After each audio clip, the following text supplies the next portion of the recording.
André. Te voici ici. Nos Solars en livre audio. 6e partie, chapitre 35 à 41. Par Chico Xavier. 35. Rencontre singulière. Nous rangions le matériel de l'expédition et nous gardions les animaux qui avaient participé au travail quand la voix de quelqu'un se fit doucement entendre à mes côtés. André. Te voici ici. Très bien. Quelle agréable surprise. Étonné. Je me retournai et reconnus dans le Samaritain qui parlait le vieux Silvère, personne que je connaissais car mon père, comme négociant inflexible, l'avait un jour dépossédé de tous ses biens. Un embarras justifié me domina alors. Je voulus le saluer, lui témoigner un geste affectueux, mais le souvenir du passé me paralysa soudainement. Je ne pouvais simuler, dans ce nouveau milieu où la sincérité transparaît sur tous les visages. Ce fut Silvère qui, comprenant la situation, vint à mon secours, ajoutant. J'ignorais réellement que tu avais quitté ton corps et j'étais loin de penser que je te rencontrerais à Nos Solars. Percevant son amabilité spontanée, je le pris dans mes bras, ému, murmurant des paroles de reconnaissance. Je voulus essayer de lui donner des explications concernant le passé, mais je n'y parvins pas. Au fond, je désirais présenter des excuses pour la manière d'agir qu'avait eue mon père, le conduisant au bout d'une faillite désastreuse. Sur le moment, je revivais mentalement des flashbacks du passé. Ma mémoire montrait à nouveau la situation vivante. Il me semblait encore entendre Madame Silvère quand elle s'était rendue à notre maison, suppliante, pour expliquer la situation. Son mari était alité depuis longtemps, l'infirmité de leurs 2 enfants aggravant leurs difficultés. Les nécessités étaient nombreuses et les traitements exigeaient une somme considérable. La pauvre pleurait, portant à ses yeux son mouchoir. Elle demandait un délai, implorait de justes concessions. Elle s'humiliait, adressant des regards douloureux à ma mère, comme demandant secours et compréhension au cœur d'une autre femme. Je me souvins que ma mère intervint, attentionnée, demandant à mon père qu'il oublie les documents signés, s'abstenant de toute action judiciaire. Mais mon père, habitué aux transactions importantes et favorisé par la chance, ne pouvait pas comprendre la condition du détaillant. Il se montra intraitable. Déclarant regretter les faits, qu'il aiderait le client et ami d'une autre manière, mais que concernant les débits reconnus, il ne voyait pas d'autre alternative que d'accomplir religieusement les dispositifs légaux. Il ne pouvait pas, disait-il, rompre les normes et les précédents de son établissement commercial. Les reconnaissances de dette avaient une valeur légale. Et il consolait son épouse affligée en commentant la situation d'autres clients qui, selon lui, se trouvaient en de pires conditions que Silvère. Je me souvins des regards de sympathie que ma mère adressa à l'infortunée femme de Silvère noyée de larmes. Mon père restait dans une profonde indifférence à toutes les applications. Et quand la pauvre femme se retira, il réprimanda ma mère avec austérité, lui interdisant toute autre interférence dans ses affaires commerciales.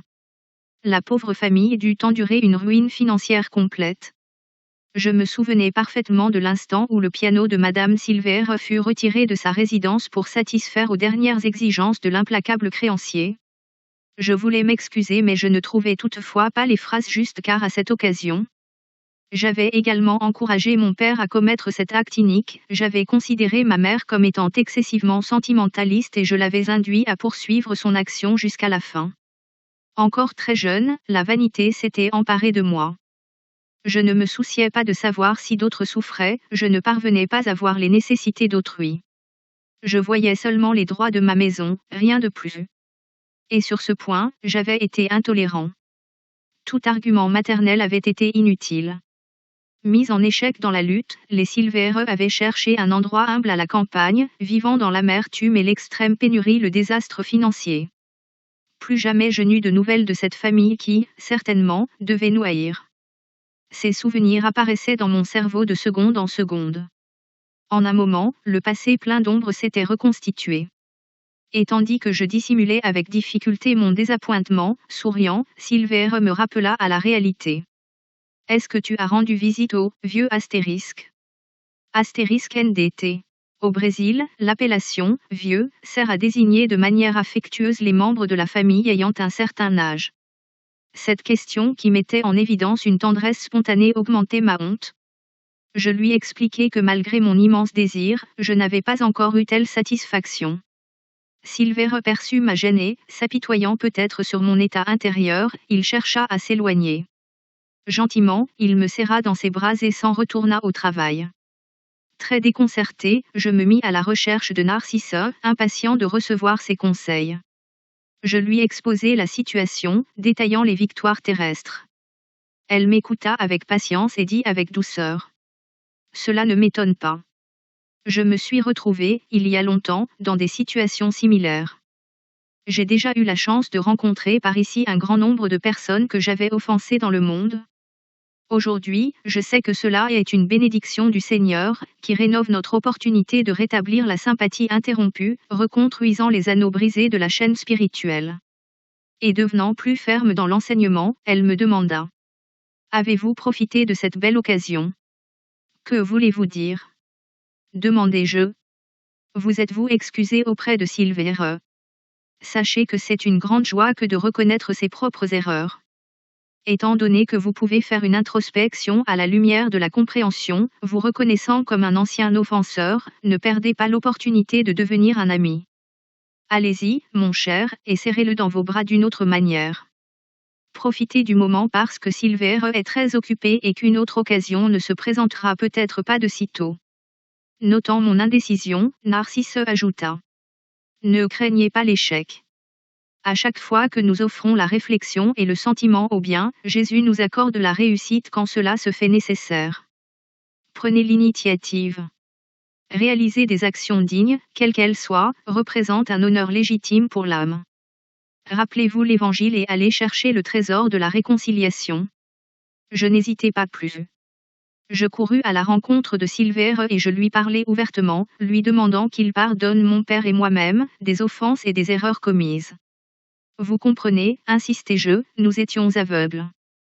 Nous ne percevions rien, dans cet état, sinon notre propre intérêt. Quand l'argent s'allie à la vanité, Silver, l'homme peut difficilement s'écarter du mauvais chemin. Grandement ému, Silver ne me laissa pas terminer. Allons, André, qui est exempt de faute. Est-ce que tu pourrais, par hasard, me croire exempt d'erreur? En plus, ton père a été un véritable instructeur. Nous lui devons, mes enfants et moi, les leçons bénites de l'effort personnel. Sans cette attitude énergique qui retira nos possibilités matérielles, qu'en aurait-il été du progrès de l'esprit?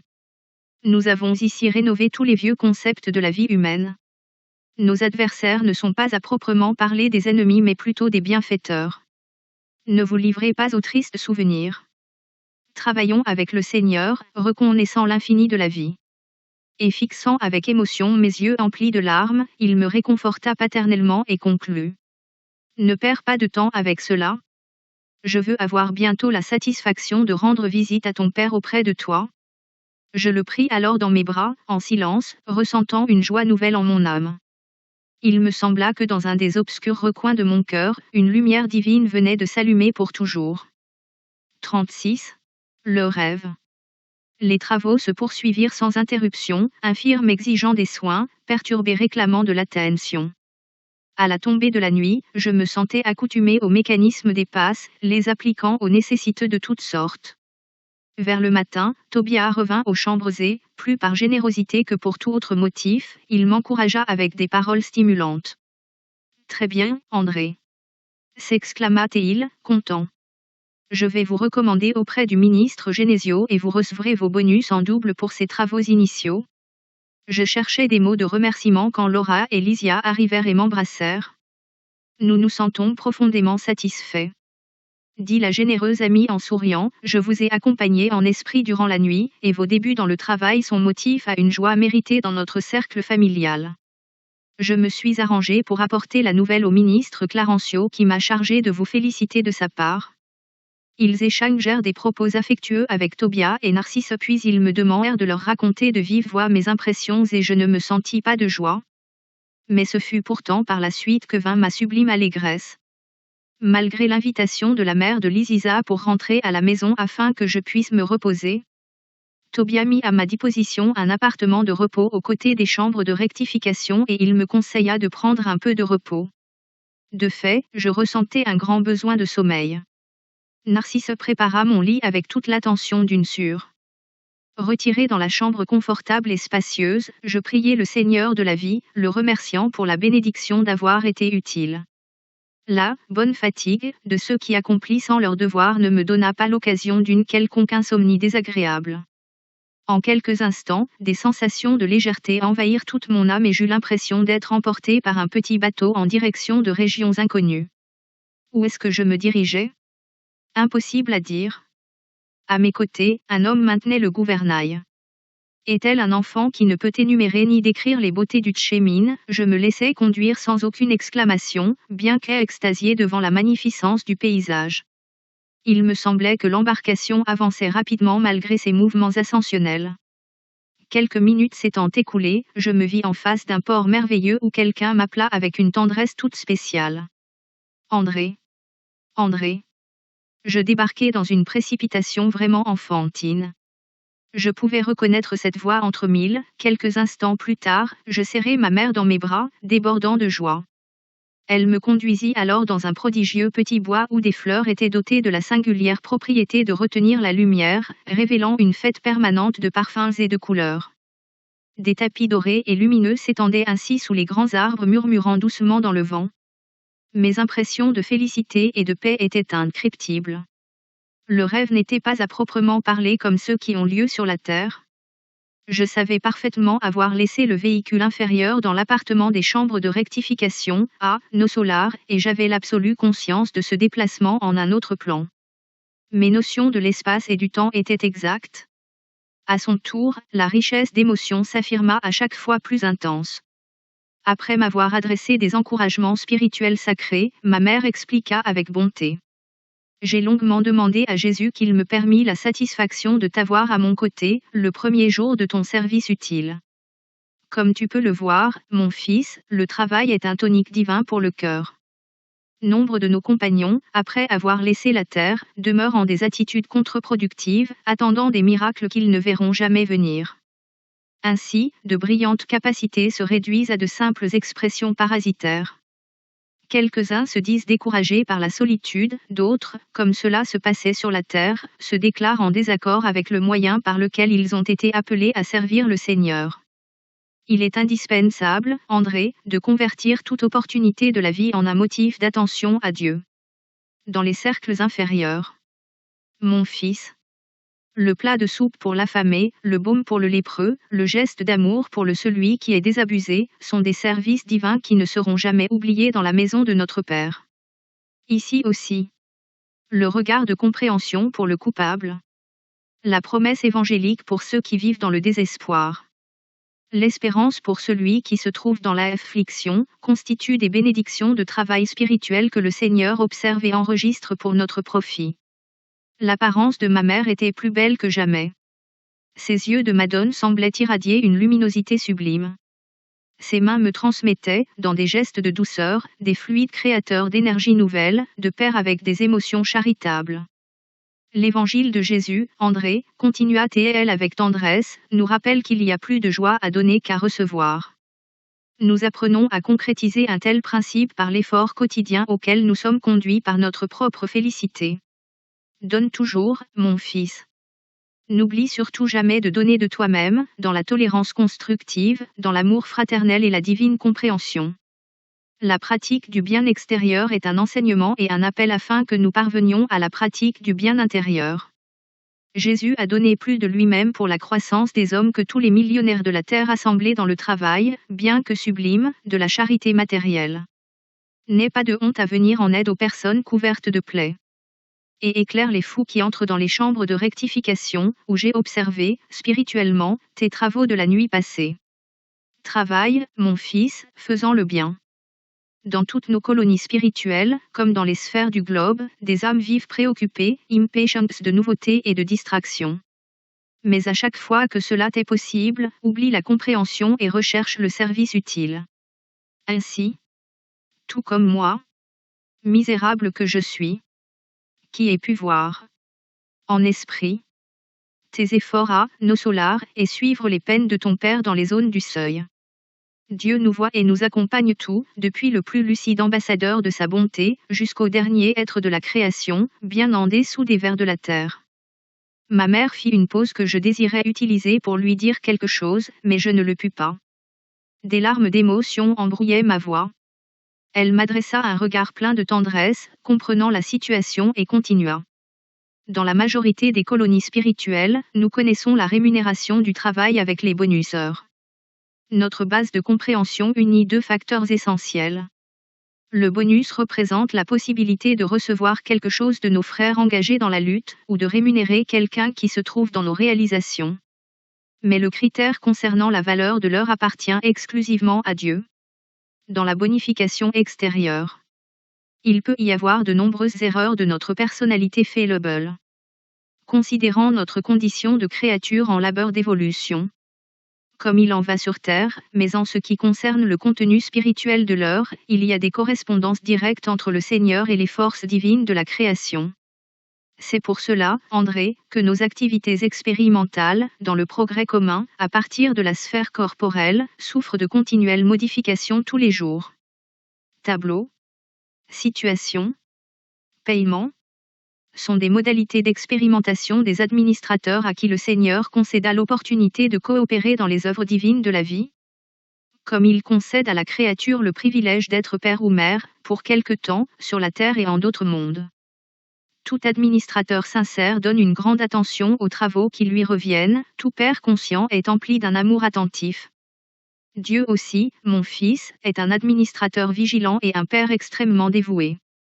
Il n'oublie personne et se réserve le droit de s'arranger avec le travailleur en ce qui concerne le véritable profit dans le temps de service. Toute compréhension extérieure affecte la personnalité, mais toute valeur de temps concerne la personnalité éternelle. Celle qui restera toujours dans nos cercles de vie, en marche pour la gloire de Dieu. C'est pour cela que le Très-Haut concède la sagesse à celui qui dépense son temps à apprendre, et donne plus de vie et de joie à ceux qui savent renoncer. Ma mère se tut pendant que j'essuyais mes yeux. Ce fut alors qu'elle me prit dans ses bras, me caressant tendrement. Tel le petit qui s'endort après la leçon, je perdis conscience pour me réveiller plus tard dans les chambres de rectification, ressentant de vigoureuses sensations d'allégresse. 37. La leçon du ministre. Au cours des travaux du lendemain, je portais un grand intérêt pour la conférence du ministre Vénéranda. Conscient qu'une permission me serait nécessaire, je m'arrangeai avec Tobias à ce sujet. Ces cours, dit-il, sont uniquement suivis par des esprits sincèrement intéressés. Ici, les instructeurs ne peuvent pas perdre de temps. Vous êtes ainsi autorisé à comparaître parmi les étudiants qui se comptent par centaines, parmi les serviteurs et les pensionnaires des ministères de la régénération et de l'aide. Avec un geste d'encouragement, il conclut. Je vous souhaite d'en profiter le plus possible. Le nouveau jour se passa en service actif. Le contact de ma mère, ses belles observations concernant la pratique du bien, remplissaient mon esprit d'un sublime réconfort. Au début, tout de suite après le réveil, ses explications sur le bonheur m'avaient suscité d'importantes interrogations. Comment pourrait être faite la compréhension de l'heure affectée à Dieu? Le comptage du temps n'était-il pas une attribution de l'administrateur spirituel ou humain? Mais Tobias éclaira mon intelligence affamée de lumière. En général, l'obligation de compter le temps de service revient aux administrateurs. Il est également juste qu'ils établissent des éléments de respect et de considération pour le mérite du travailleur, mais concernant la valeur essentielle du juste profit. Il n'y a que les forces divines qui peuvent les déterminer avec exactitude.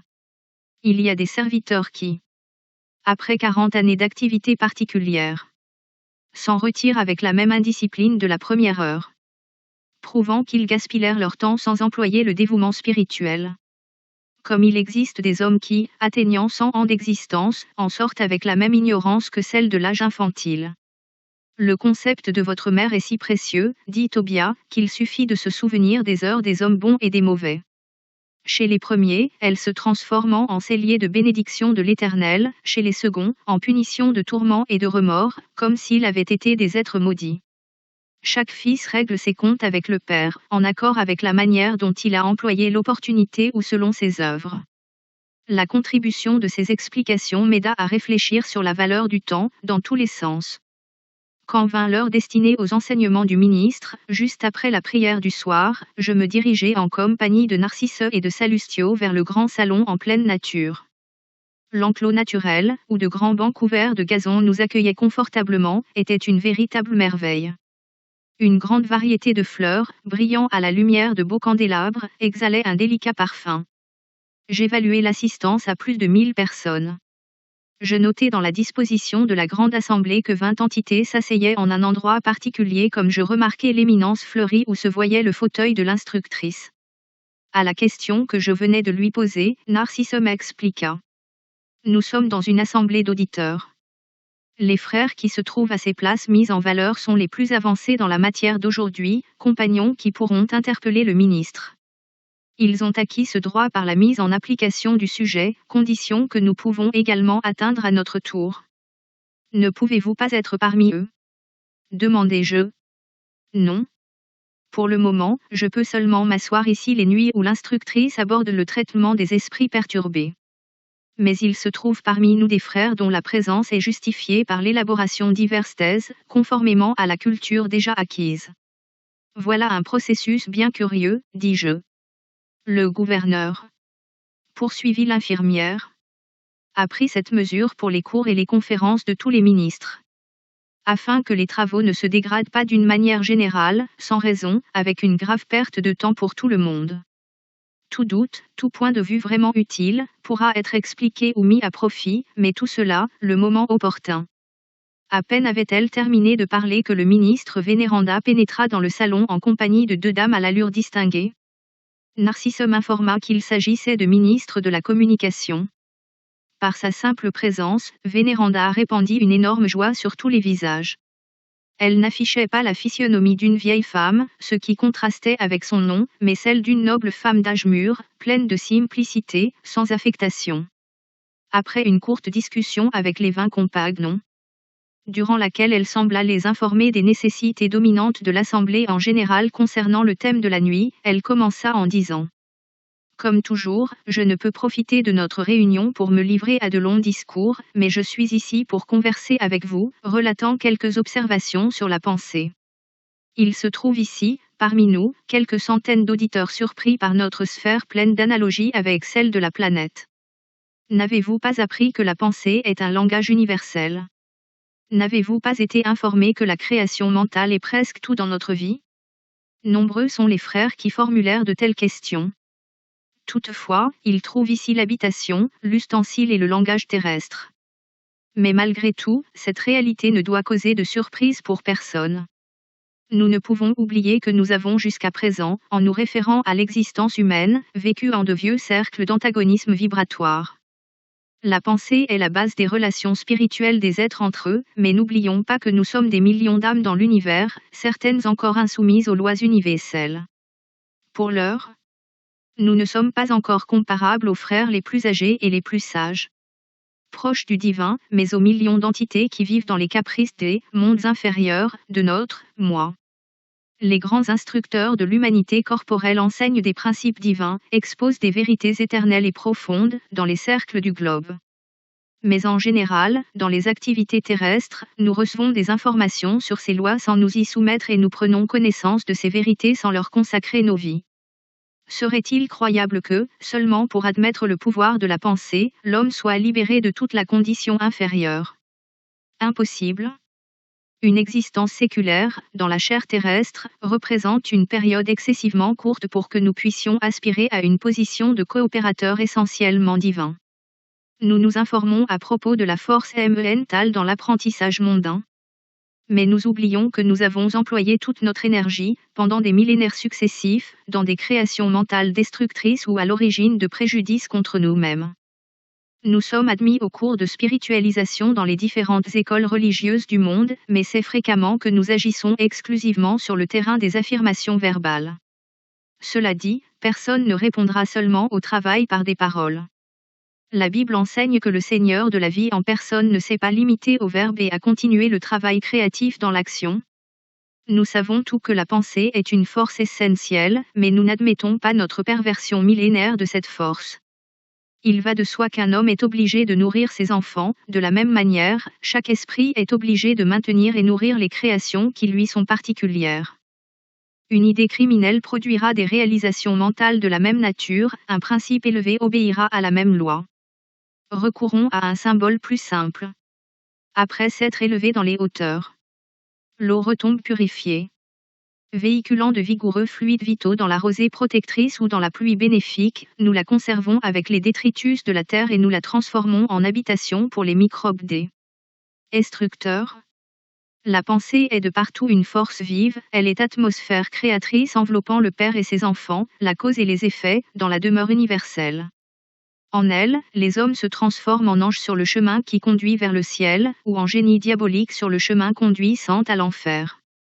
Avez-vous appris l'importance de cela? D'accord. Chez les esprits évolués. Parmi les désincarnés et les incarnés. L'échange mental sans besoin des formes est suffisant.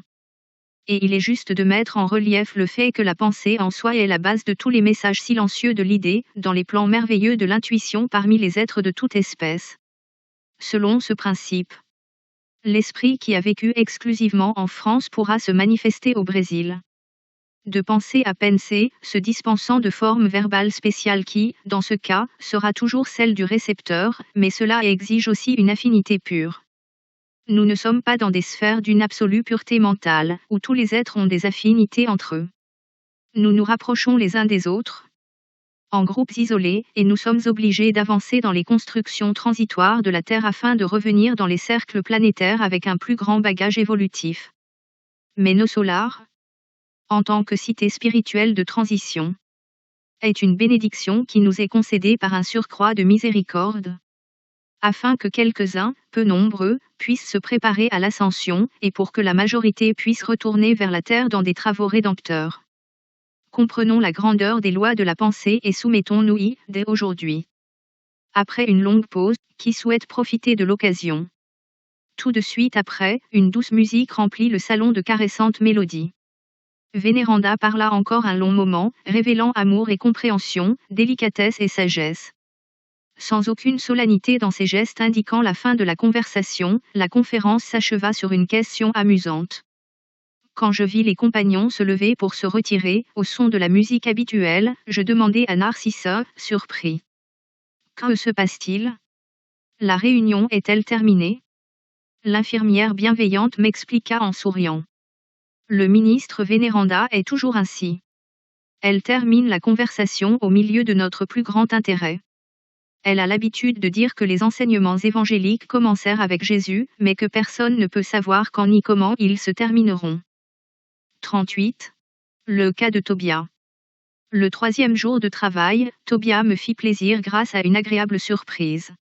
Alors que la fin de l'après-midi se profilait et que le travail touchait à sa fin vu que d'autres se chargeraient de l'assistance nocturne, je fus fraternellement conduit à sa résidence où de beaux moments de joie et d'apprentissage m'attendaient. Tout de suite après être entré, il me présenta 2 dames, l'une déjà d'un certain âge et l'autre approchant la maturité. Il m'expliqua qu'il s'agissait de son épouse et d'une sœur. Luciane et Hilda, aimables et délicates, brillaient par leur gentillesse. Réunis dans la splendide bibliothèque de Tobia, nous examinions des volumes magnifiques tant par leur reliure que par leur contenu spirituel. Hilda m'invita à visiter le jardin afin que je puisse observer, de près, les tonnelloformes travaillés. Chaque maison de nos solars semblait se spécialiser dans la culture de fleurs particulières. Chez Lysia, les glycines et les lys se comptaient par centaines, dans la résidence de Tobia, d'innombrables hortensias éclosaient au milieu des draps verts de violette. De belles tonnelles d'arbres délicats, rappelant le bambou encore jeune, laissaient voir à leur sommet une plante grimpante intéressante dont la caractéristique principale était de les unir avec des nudes fleuries s'entremêlant à la verte chevelure des arbres, formant un toit des plus charmants. Je ne parvenais pas à traduire mon admiration. L'atmosphère était embaumée d'un parfum enivrant. Nous commentions la beauté du paysage en général, vu depuis l'angle du ministère de la Régénération, quand Luciane nous appela à l'intérieur pour prendre un léger repas. Enchanté par l'ambiance simple, pleine de notes de fraternité, je ne savais comment remercier mes généreux hôtes. À ce moment de l'agréable discussion, Tobia dit en souriant. À dire vrai, mon ami est encore un apprenti dans notre ministère et peut-être ne connaît-il pas encore mon histoire familiale. Les 2 dames sourirent en même temps, et observant mon interpellation silencieuse, le propriétaire de la maison continua. Nous avons d'ailleurs de nombreux cas dans les mêmes conditions. Imaginez que j'ai été marié 2 fois. Et, indiquant les 2 amis qui étaient avec nous dans la pièce, il poursuivit dans un geste de bonne humeur. Je crois n'avoir pas besoin d'expliquer quoi que ce soit en ce qui concerne mes épouses. Ah, oui, murmurai-je extrêmement confus. Vous voulez dire que Hilda et Louchane ont pris part à vos expériences sur la Terre? C'est cela, répondit-il tranquillement. Profitant de cette pause, Hilda prit la parole et s'adressa à moi. Excusez notre Tobias, frère André. Il est toujours disposé à parler du passé quand nous recevons la visite d'une personne arrivée récemment de la Terre. Eh bien, n'y a-t-il pas matière à se réjouir, dit Tobias avec humour, dans le fait de vaincre le monstre de la jalousie inférieure, conquérant, tout au moins, une expression de réelle fraternité. Effectivement, répondis-je, le problème nous concerne tous profondément. Il y a des millions de personnes, dans les cercles de la planète, qui se trouvent en secondes noces. Comment résoudre une si haute question affective, considérant la spiritualité éternelle? Nous savons que la mort du corps transforme seulement, sans détruire. Les liens de l'âme perdurent à travers l'infini. Comment agir? Condamner l'homme ou la femme qui se marièrent plus d'une fois. Mais nous rencontrerions des millions d'individus dans ces conditions. Je me suis déjà souvenu plusieurs fois, avec intérêt, le passage de l'Évangile où le Maître nous promet la vie des anges, quand il se réfère au mariage dans l'éternité. Toutefois, il faut reconnaître, avec toute notre vénération envers le Seigneur, coupa mon hôte, bienveillant, que nous ne nous trouvons pas encore dans la sphère des anges mais celle des hommes désincarnés. Mais comment RROULRC une point cellulualoite point similaire? Demandai-je. Tobias sourit et répondit. Très simplement, nous reconnaissons qu'entre les animaux et les hommes, il y a une énorme série graduelle de postures. Ainsi, parmi nous, le chemin jusqu'à l'ange représente aussi une énorme distance à parcourir. Or, comment pouvons-nous aspirer à la compagnie d'êtres angéliques, si nous ne sommes même pas encore fraternels les uns avec les autres? Il est certain qu'il existe des marcheurs au grand courage qui se révèlent supérieurs à tous les obstacles du sentier par un suprême effort de volonté, mais la majorité ne peut pas se passer de pont ou de l'aide de gardiens affectueux. En raison de cette vérité, les cas de cette nature sont résolus dans les fondations de la fraternité légitime, reconnaissant que le véritable mariage est celui des âmes et cette union, personne ne pourra la rompre. À cet instant, Louchane, qui se maintenait silencieuse, intervint en précisant. Il convient, toutefois, d'expliquer que tout cela, félicité et compréhension, nous le devons à l'esprit d'amour et de renoncement de notre Hilda. Cette dernière, démontrant une humilité digne, ajouta. Taisez-vous. N'énoncez pas des qualités que je ne possède pas. Je vais résumer notre histoire afin que notre ami connaisse mon douloureux apprentissage. Puis après avoir l'attitude d'une narratrice affable, elle continua. Tobias et moi nous sommes mariés sur terre, quand nous étions encore jeunes, par obéissance aux affiniles spirituels sacrés. Je ne crois pas nécessaire de décrire la joie de 2 âmes qui s'unissent et s'aiment véritablement dans le mariage. Mais la mort, qui semblait jalouse de notre fortune, me retira du monde à l'occasion de la naissance de notre second fils. Notre tourment a alors été indescriptible. Tobias pleurait sans cesse, pendant que sans force je me voyais succomber à ma propre angoisse. Des jours pénibles s'abattirent sur moi dans le seuil. Je n'avais pas de remède sinon de rester accrochée à mon mari et à nos 2 enfants, sourde à tout éclaircissement que les amis spirituels m'envoyaient par intuition. Je voulais lutter comme la poule auprès de ses poussins tout en reconnaissant que mon époux avait besoin de réorganiser l'ambiance domestique, que les petits réclamaient l'assistance maternelle. La situation devenait franchement insupportable. Ma belle-sœur, célibataire, ne supportait pas les enfants et la cuisinière ne faisait que simuler le dévouement. 2 jeunes nourrices avaient une conduite réglée par l'inconséquence. Tobias ne pouvait pas retarder la bonne solution et, un an de cette nouvelle situation s'étant écoulé, il épousa Louchane, contrariant mes désirs. Ah! S'il avait su combien j'étais révoltée. J'étais pareille à une louve blessée. Mon ignorance m'entraîna jusqu'à lutter contre la pauvre petite, essayant de l'anéantir. C'est alors que Jésus me concéda la visite providentielle de ma grand-mère maternelle, désincarnée depuis 8 ans. Elle arriva avec l'air de quelqu'un qui ne cherchait rien de spécial, me remplissant de surprise. Elle s'assit à mes côtés et me prit dans ses bras, comme en d'autres temps, me demandant, en larmes. Qu'est-ce là, ma petite fille? Quel est ton rôle dans la vie? Es-tu une lionne ou une âme consciente de Dieu? Notre sœur Louchane sert de mère à tes enfants. C'est elle qui prend soin de ta maison. Elle est jardinière dans ton jardin, elle supporte la mauvaise humeur de ton mari et elle ne pourrait pas assumer provisoirement la place de sa compagne de lutte, à son côté. Est-ce ainsi que ton cœur remercie les bienfaits divins et rémunère ceux qui le servent? Veux-tu une esclave et mépriser une sûre? Hilda. Hilda. Où est la religion du crucifié que tu as apprise? Oh! Ma pauvre petite fille, ma pauvre.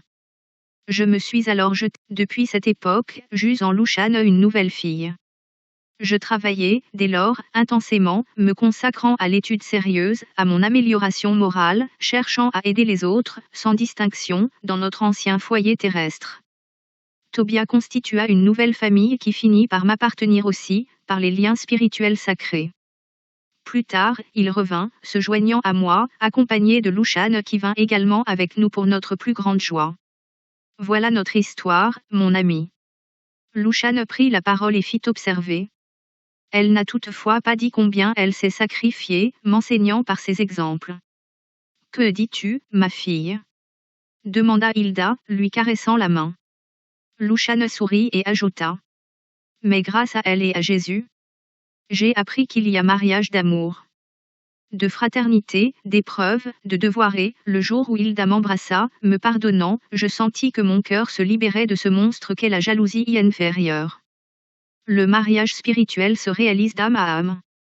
Les autres ne représentent que les plus simples conciliations indispensables à la solution des nécessités ou des processus rectificateurs, bien que tout soit sacré. Et nous avons ainsi construit notre nouveau foyer, sur la base de la fraternité légitime, ajouta le propriétaire de la maison. Profitant du léger silence qui se fit, je demandai. Mais comment se passe le mariage ici?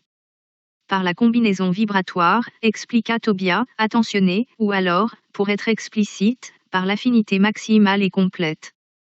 Incapable de réfréner ma curiosité, j'oubliai les bonnes manières et demandai.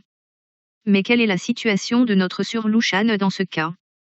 Avant que les conjoints spirituels ne répondent, ce fut l'intéressée elle-même qui répondit. Quand j'ai épousé Tobia, veuf, je devais déjà être certaine que selon toute probabilité, mon mariage serait, avant tout, une union fraternelle. C'est ce qui me fut difficile à comprendre. D'ailleurs, il est logique que si les conjoints souffrent d'inquiétude, de mésentente, de tristesse, ils soient unis physiquement, mais ils ne sont pas intégrés dans le mariage spirituel. J'aurais encore voulu demander quelque chose, cependant, je ne trouvais pas les paroles qui n'auraient pas été empreintes d'une impertinente indiscrétion. Malgré tout, Hilda comprit ma pensée et expliqua. Soyez rassurés. Louchane est en pleine noce spirituelle. Son noble compagnon de nombreuses étapes terrestres l'a précédé de quelques années, retournant au cercle de Lucher. L'année prochaine, elle ira également à sa rencontre. Je crois que l'heureux moment aura lieu à Sao Paulo. Tout le monde sourit avec allégresse. À cet instant, Tobia fut appelé en urgence pour s'occuper d'un cas grave dans les chambres de rectification. De ce fait, il était donc nécessaire de clore la conversation. 39. En écoutant Laura. Le cas de Tobia m'avait profondément impressionné. Cette maison, fondée sur de nouveaux principes d'union fraternelle, me préoccupait tel un sujet obsédant. En fin de compte, je me sentais aussi seigneur du foyer terrestre et j'évaluais combien une telle situation me serait difficile.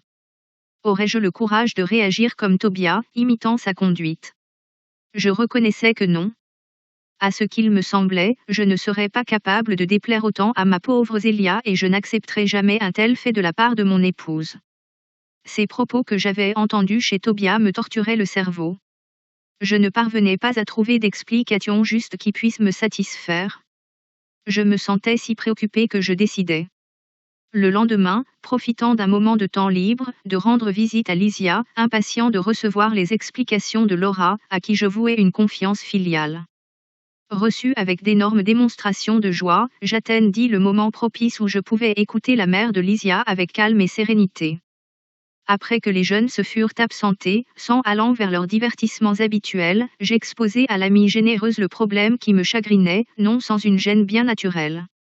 Elle sourit, avec la grande expérience de la vie, et commença à dire. Vous avez bien fait d'apporter cette question à notre étude. Tout problème perturbant l'âme demande une coopération amie pour être résolu. Et après une brève pause, elle poursuivit aimablement. Le cas de Tobia n'est qu'un parmi d'innombrables autres que nous connaissons ici et en d'autres centres spirituels qui se caractérisent par la pensée élevée. Mais cela choque nos sentiments, n'est-ce pas vrai? La coupai-je avec intérêt. Quand nous nous en tenons au point de vue proprement humain, ces choses pourraient aller jusqu'à nous scandaliser. Cependant, mon ami, il est à présent nécessaire que nous puissions voir, avant tout, les principes de nature spirituelle. Dans ce sens, André, nous avons besoin de comprendre l'esprit de séquence qui régit les situations évolutives de la vie. Si nous traversons une longue période d'animalité, il est juste que cette animalité ne disparaisse pas d'un jour à l'autre. Nous employons de nombreux siècles pour émerger des strates inférieurs. Le sexe fait partie du patrimoine des facultés divines que nous mettons du temps à comprendre. Il ne vous sera actuellement pas facile de comprendre. Dans le sens élevé, l'organisation du foyer auquel vous avez rendu visite hier, cela dit, la félicité, ici, est très grande grâce à l'atmosphère de compréhension qui s'est créée entre les personnages du drame terrestre. Ce n'est pas tout le monde qui arrive à substituer des liens de lumière à la chaîne d'ombre en si peu de temps. Mais cela est-il une règle générale? Demandai-je. Tout homme et toute femme, qui se sont mariés plus d'une fois, reconstruisent, ici, leur centre familial, se faisant accompagner de toutes les affections qu'il avait connues. Faisant preuve d'une grande patience, mon interlocutrice expliqua. Ne soyez pas si radical. Il est indispensable de progresser lentement. Beaucoup de personnes peuvent avoir de l'affection et ne pas avoir de compréhension. N'oubliez pas que nos constructions vibratoires sont bien plus importantes que celles de la Terre. Le cas de Tobia est celui de la victoire de la fraternité réelle, de trois âmes désireuses d'acquérir la juste compréhension. Qui ne s'adapte pas à la loi de fraternité et de compréhension ne traverse logiquement pas ses frontières. Les régions obscures du seuil sont remplies d'entités qui ne résistèrent pas à de telles épreuves. Tant qu'elles haïssent, elles s'assimilent à des aiguilles magnétiques sous les influx les plus opposés, tant qu'elles n'ont pas compris la vérité. Elles souffriront l'empire du mensonge, par conséquent, elles ne pourront entrer dans les zones d'activité supérieure. Les créatures qui souffrent de longues années, sans aucun soulagement spirituel, sont innombrables, simplement parce qu'elles évitent la fraternité légitime. Et qu'arrive-t-il alors? Demandai-je profitant d'une pause de mon interlocutrice. Où se trouvent les pauvres urnes qui vivent des expériences de cet ordre si elles ne sont pas admises dans les centres spirituels d'apprentissage noble? Après des souffrances vraiment infernales, dues aux créations inférieures qu'elles créèrent pour elles-mêmes, répondit la mère de Lysiza, elles vont faire dans l'expérience de la chair ce qu'elles n'ont pas réussi à réaliser dans un milieu étranger à celui du corps terrestre. La bonté divine leur concède l'oubli du passé, dans l'organisation physique de la planète, et elles vont recevoir, dans les liens du sang, ce dont elles se sont délibérément éloignées par le venin de la haine ou de l'incompréhension. On peut conclure de l'opportunité, à chaque fois plus vive, de la recommandation de Jésus quand il nous conseille de nous réconcilier immédiatement avec nos adversaires. Ce conseil nous concerne avant tout. Nous devons le suivre pour notre propre bien. Qui sait profiter du temps? Une fois l'expérience humaine terminée, même s'il est encore nécessaire de revenir au cercle de la chair, peut effectuer de sublimes constructions spirituelles concernant la paix de la conscience, supportant des bagages de préoccupations plus petits lors du retour à la matière grossière. Il y a de nombreux esprits qui dépensent des siècles à essayer de défaire des animosités et des antipathies au cours de l'existence terrestre, les recréant après la désincarnation. Le problème du pardon, avec Jésus, mon cher André, est un problème sérieux. Il ne se résout pas par des conversations. Pardonner verbalement est une question de mots, mais celui qui pardonne réellement a besoin de déplacer encore et encore de lourds fardeaux d'une autre époque, à l'intérieur de lui-même. À cet instant, Laura demeura silencieuse, comme qui avait besoin de méditer sur l'ampleur des concepts énoncés. Profitant de l'occasion, je dis. L'expérience du mariage est très sacrée à mes yeux. Mon interlocutrice ne fut pas surprise par ma déclaration et elle reconnut. Notre conversation ne concerne pas les esprits se trouvant encore en de simples expériences animales. Mais pour nous qui comprenons la nécessité de l'illumination avec le Christ, il est indispensable de mettre en relief, non seulement l'expérience du mariage, mais toute l'expérience du sexe qui affecte profondément la vie de l'âme. Écoutant ces observations, je ne pus m'empêcher de rougir en me souvenant de mon passé d'homme commun. Ma femme avait été pour moi un objet sacré que je mettais au-dessus de toutes les affections, cependant. En écoutant la mère de Lysiza, j'entendais dans mon esprit les paroles antiques de l'Ancien Testament astérisque. Tu ne convoiteras pas la maison de ton prochain. Tu ne convoiteras pas la femme de ton prochain, ni son serviteur, ni sa servante, ni son bœuf, ni son âne, rien de ce qui appartient à ton prochain. En un instant, je me sentis incapable de poursuivre, trouvant le cas de Tobia trop étrange. Mais percevant ma perturbation intérieure, mon interlocutrice continua. Astérisque NDT. L'Exode, chapitre 20, verset 17. Où l'effort de réparation est la tâche de presque tout le monde. Il doit y avoir une place pour la compréhension et beaucoup de respect pour la miséricorde divine qui nous offre tant de chemin aux justes rectifications. Toute expérience sexuelle chez l'individu qui a déjà reçu un peu de lumière de l'esprit est un fait de grande importance pour lui-même. C'est pour cela que la compréhension fraternelle précède tout travail vraiment salutaire. Il y a pas longtemps, j'ai entendu un grand instructeur au ministère de l'élévation affirmer que si cela lui était possible, il irait se matérialiser dans les plans physiques afin de dire aux religieux, en général, que toute la charité, pour être divine, se doit de prendre sa source dans la fraternité.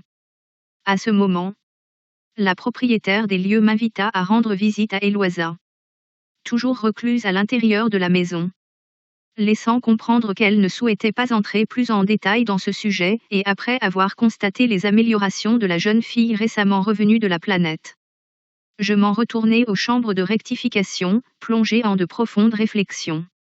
À présent, la situation de Tobia ne me préoccupait plus, pas plus que les attitudes de Hilda et de Luciane.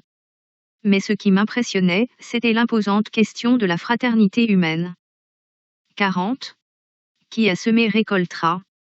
Je ne savais pas expliquer cette grande attraction concernant la visite du département féminin des chambres de rectification. Je parlais à Narcisse de mon souhait qu'elle s'empressa d'exaucer. Quand le Père nous appelle en un endroit déterminé, dit-elle, bienveillante, c'est qu'une tâche nous y attend. Dans la vie, chaque situation a une finalité définie. Ne cessez d'observer ce principe lors de vos visites apparemment fortuites. Dès que nos pensées visent la pratique du bien, il n'est pas difficile d'identifier les suggestions divines. Le jour même, l'infirmière m'accompagna, à la recherche de Némésia, prestigieuse coopératrice dans ce secteur de travail. Il ne fut pas difficile de la rencontrer. Des lignées de lits très blancs et bien soignés montraient des femmes qui s'apparentaient surtout à des haillons humains. Ici et là, des gémissements lancinants, plus loin, d'angoissantes exclamations. Némésia, qui se caractérisait par la même générosité que Narcisse, dit avec bonté. Vous devez maintenant être habitué à ces scènes. Dans le département masculin, la situation est presque la même. Et faisant un geste significatif, elle ajouta.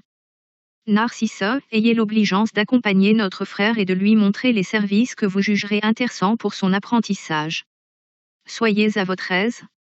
Mon ami et moi commentions la vanité humaine, toujours attachée au plaisir physique, énumérant les observations et les enseignements, quand nous atteignîmes le pavillon 7. Il se trouvait ici quelques dizaines de femmes, dans des lits séparés, un par un, à distance régulière. J'étudiais la physionomie des infirmes quand je fixai quelqu'un qui réveilla en moi une plus vive attention.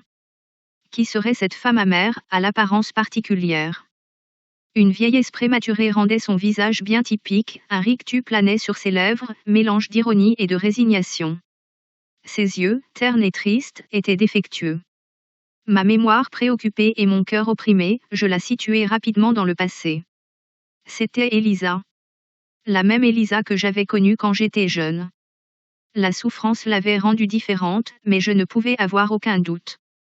Je me souvins parfaitement le jour où elle entra humblement dans notre maison, amenée par une vieille amie de ma mère qui accepta les recommandations qu'on lui avait faites à son sujet, l'engageant pour les travaux domestiques.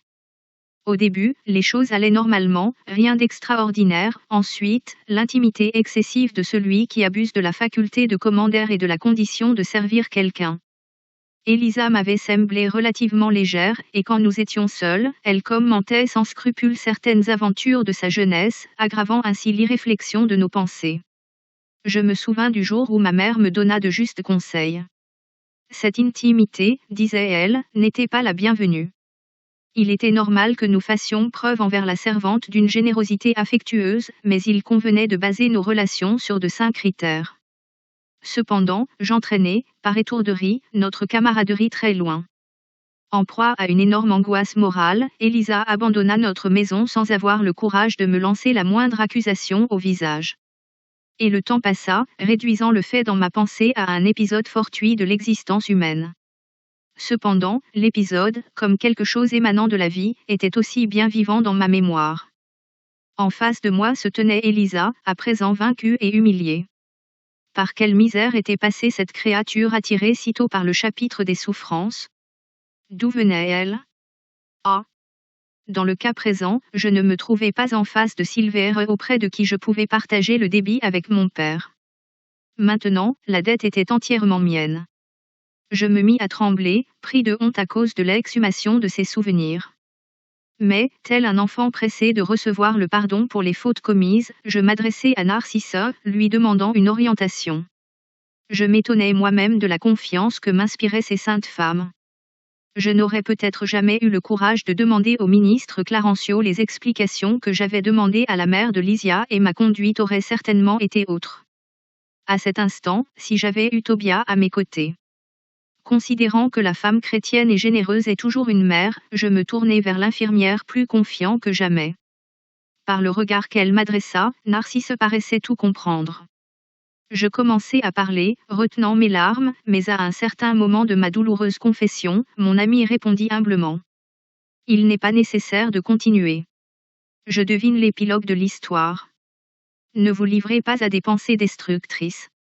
Je connais votre martyre moral par ma propre expérience.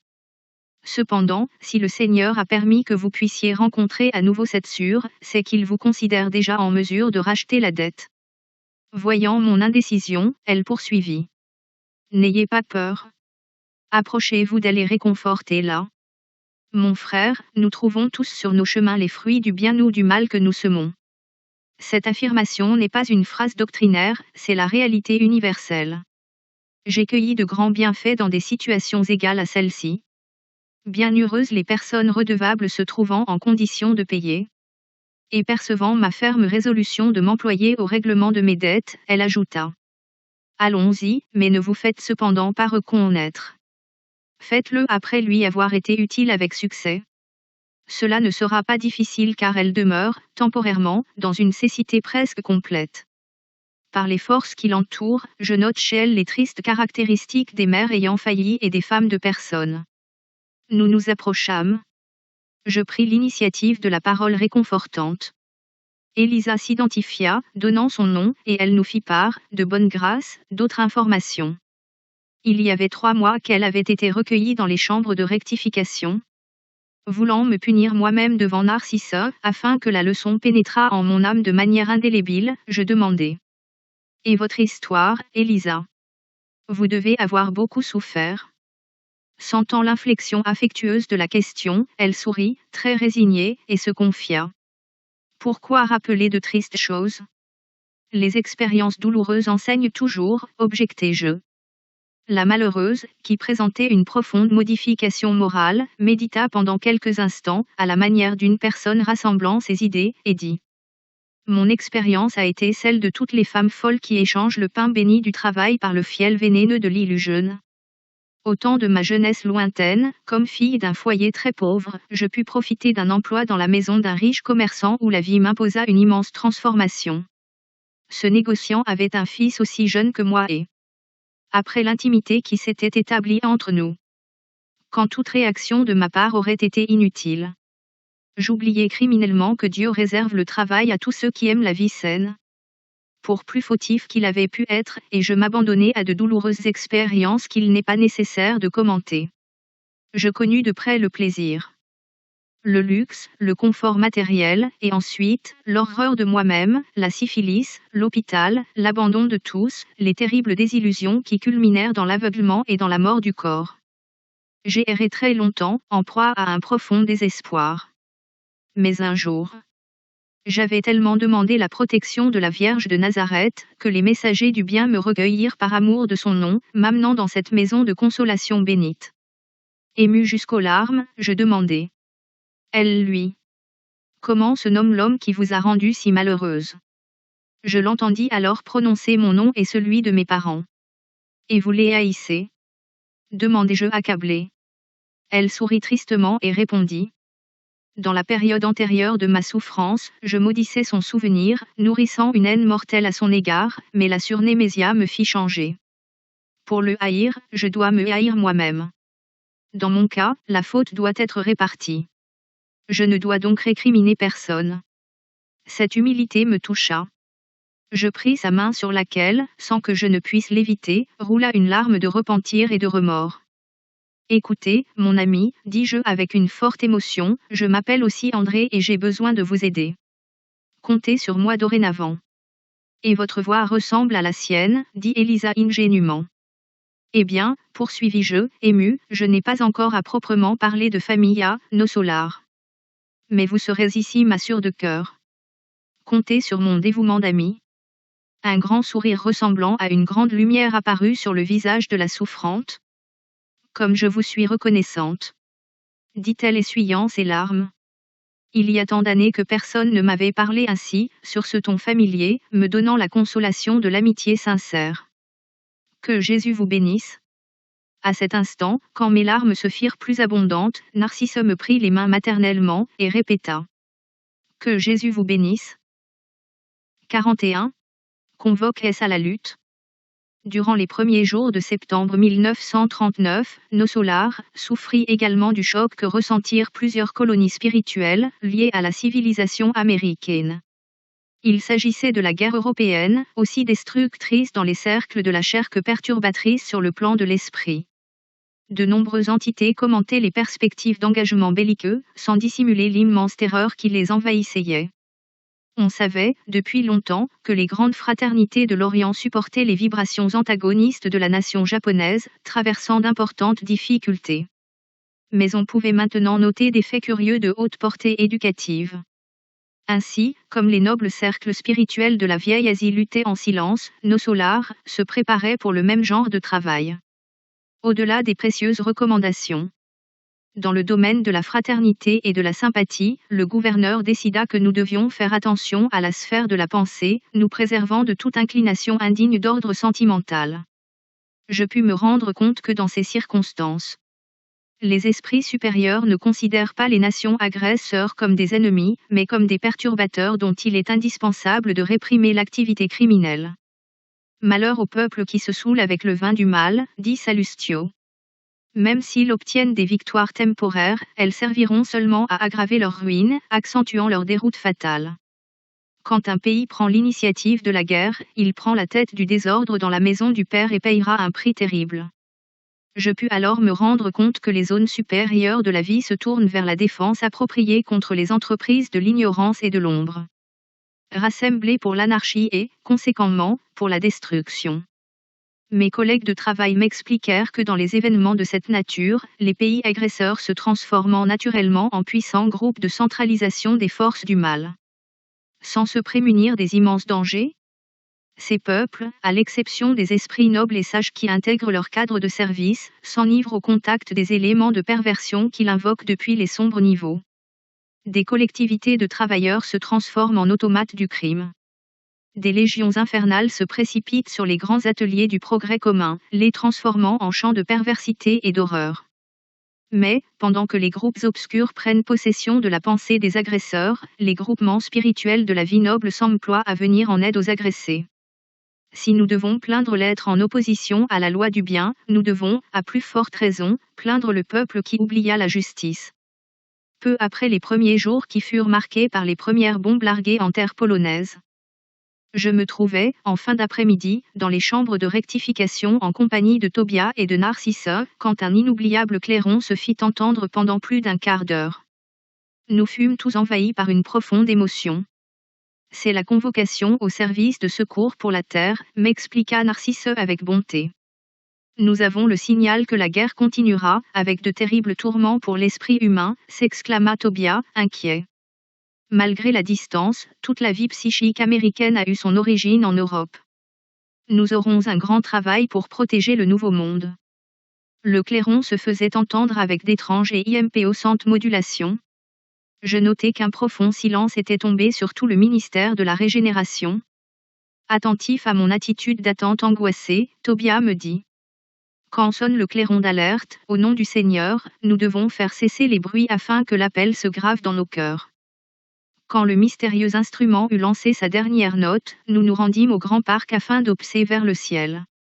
Profondément ému, je vis d'innombrables points lumineux ressemblant à de petits foyers resplendissants et lointains, suspendus dans le firmament.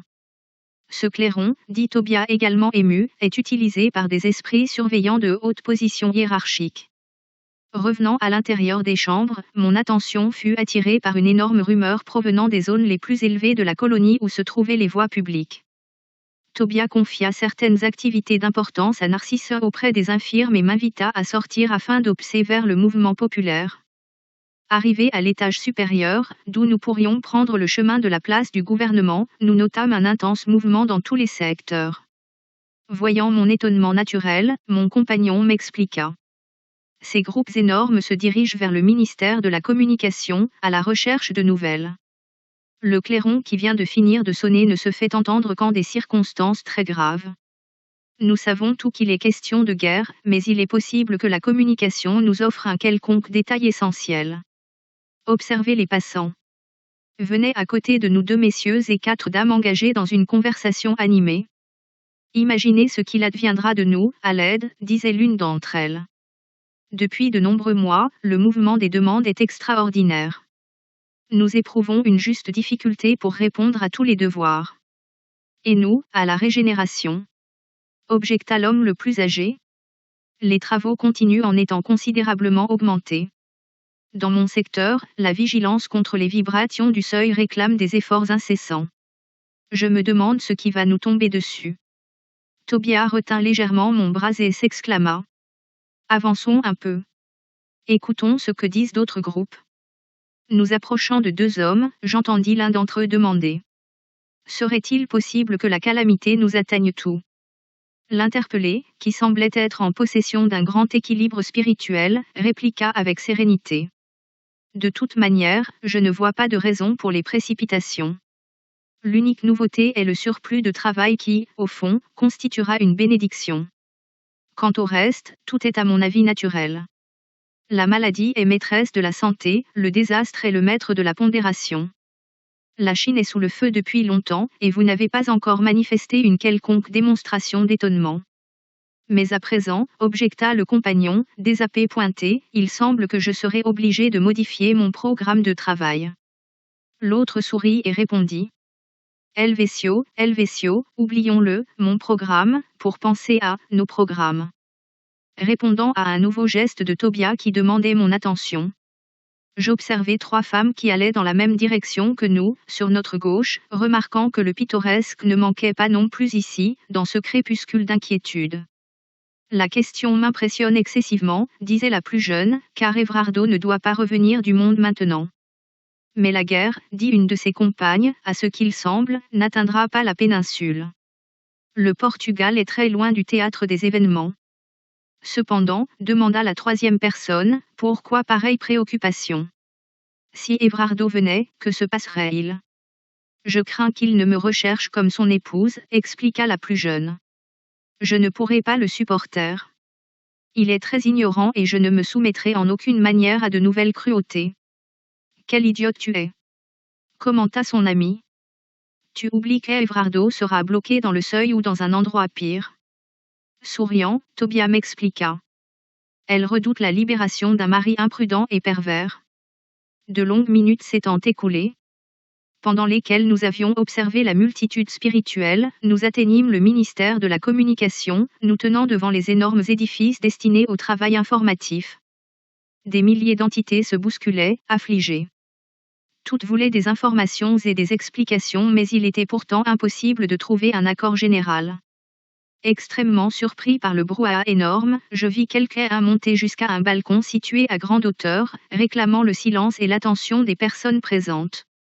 Il s'agissait d'un vieillard à l'apparence imposante qui annonça que d'ici 10 minutes, l'appel du gouverneur se ferait entendre. C'est le ministre Esperidion, m'apprit Tobias, attentif à ma curiosité.